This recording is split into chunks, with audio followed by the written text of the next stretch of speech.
Imagine this. You land in a vibrant new country, ready to explore, right? Bustling markets, ancient temples. And instead of fumbling for local cash or worrying about, exchange rates, you could just seamlessly pay for everything with your crypto. Hmm. Well, that's exactly what Thailand is aiming for with its brand new TouristDigiPay system. It officially launched August 18th, 2025. Yeah, it's a pretty big development in that space. Absolutely. So our mission today in this deep dive is to really unpack this, look at the details, see how it actually works for you as a traveler on the ground, Right. and then maybe zoom out a bit. Why is Thailand making this, well, pretty significant move in the global crypto scene? And we should mention our information comes from a really detailed report by Chu. They've done quite an in-depth look at this. Great source. So, okay, let's unpack this then. Thailand rolls out TouristDigiPay. What is it exactly, and what's the kind of the big picture here? So yeah, as of August 18th, 2025, it's a system that lets foreign tourists instantly convert their virtual currency, think Bitcoin, Ethereum, into Thai baht. Mhm. And they can use that for electronic payments right there. Instantly. Okay. Uh-huh. And the main objective, it's pretty clear, is to revive tourism. It's been low since COVID. Especially, they noted a drop in Chinese tourists, so this seems like a strategic way to perhaps attract visitors back, make Yep. things easier. Okay, and here's where it gets really interesting for the traveler, right? You're holding crypto, you swap it for a bot, then use QR codes.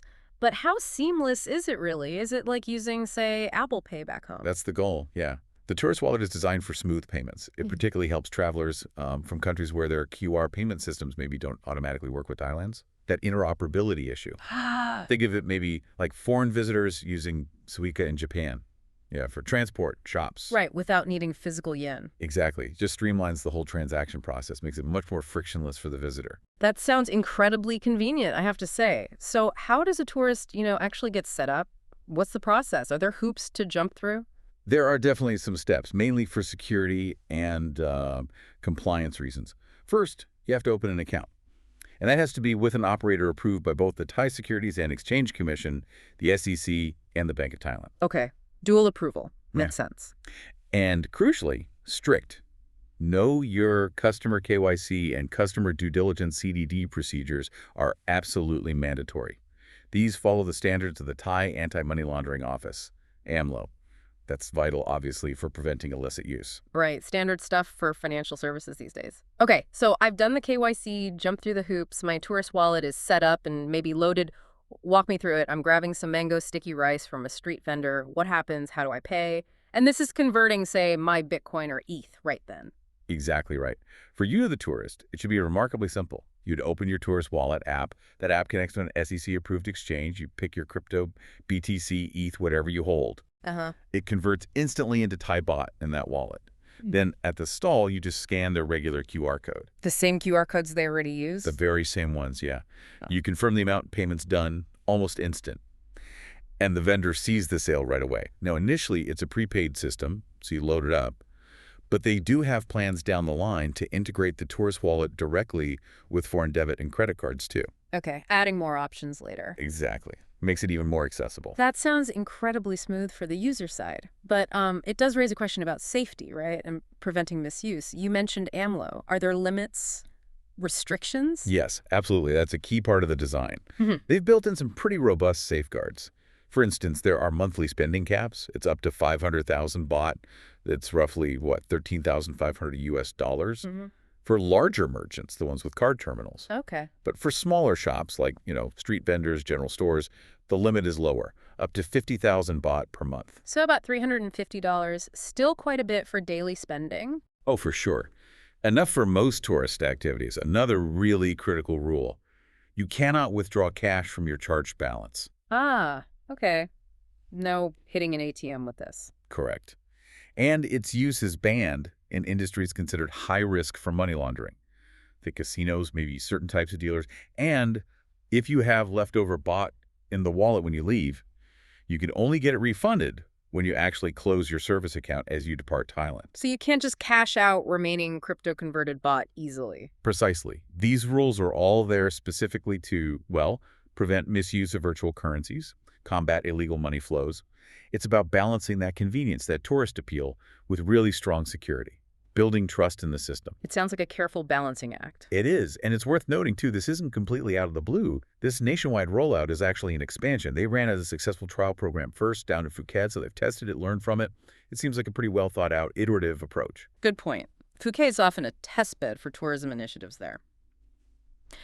Okay, so stepping back a bit, this TouristDigiPay, is it just a standalone thing for tourists, or is it part of something, well, bigger for Thailand? Oh, definitely bigger. If you connect the dots, TouristDigiPay isn't just some isolated policy. It's clearly a key piece in a much broader, multifaceted strategy by Thailand.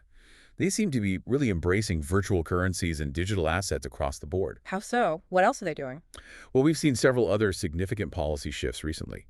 For example, back in March 2025, the Thai SEC actually approved using Tether, USDT, and USD Coin, USDC. The major stable coins. Exactly. Approve them for use in initial coin offerings, ICOs, for funding new crypto projects domestically, and also approve them as base trading pairs on licensed exchanges. So you can trade directly between bot, USDT, USDC, and other cryptos. Okay, that's quite significant for the local crypto market. It is.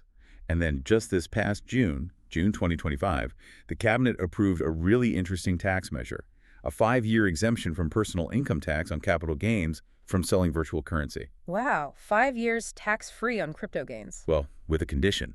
It applies from January 1st, 2025 through to the end of December 2029, but only for profits you make through domestically licensed operators. Ah, so they're incentivizing using the regulated local exchanges. Clever. Precisely. Encouraging activity within their regulated framework. This really sounds like a very intentional push then. What's the ultimate goal here? Are they trying to become the next Singapore or Dubai for crypto?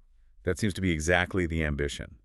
These measures, taken together, strongly suggest Thailand wants to position itself as a major global financial hub, especially a hub for digital assets.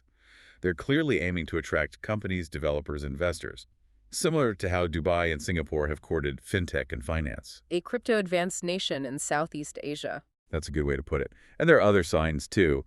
The SEC is also reportedly considering approving the country's very first Bitcoin spot ETF. Really? That would be another big step. Huge. It would further signal a supportive, forward-thinking regulatory environment. But, building a hub like that, especially in such a competitive region, and it comes with challenges. Absolutely. What kind of hurdles might they face? Or, are there potential criticisms of this push?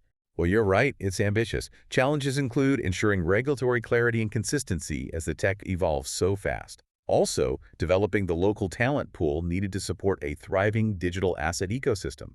That takes time. And trust, I suppose. The crypto world still has its volatile moments and, frankly, scams. Exactly. Maintaining investor and user trust is paramount, especially when you're trying to attract international players. They need stability and security. Plus, they need to manage the integration with the traditional financial system carefully. It's a complex transition.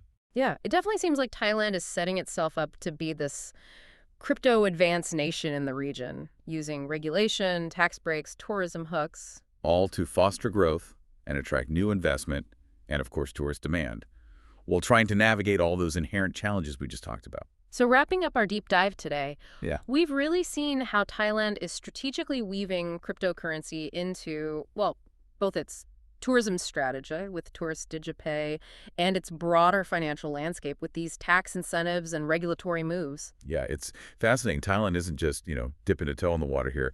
This looks like a really concerted effort to leverage virtual currency for concrete economic growth. They're aiming for that sweet spot. Convenience for tourists, boosting that sector, but also building a robust, secure financial ecosystem for the whole country. A big gamble, potentially, but with a clear strategy. Indeed. And it leaves us with a pretty provocative thought, I think. If an economy like Thailand, which relies heavily on tourism, can proactively embrace crypto like this, both for visitors and as part of a national financial strategy, what does that signal for other countries, especially those maybe looking to revitalize their own economies or attract new kinds of investment?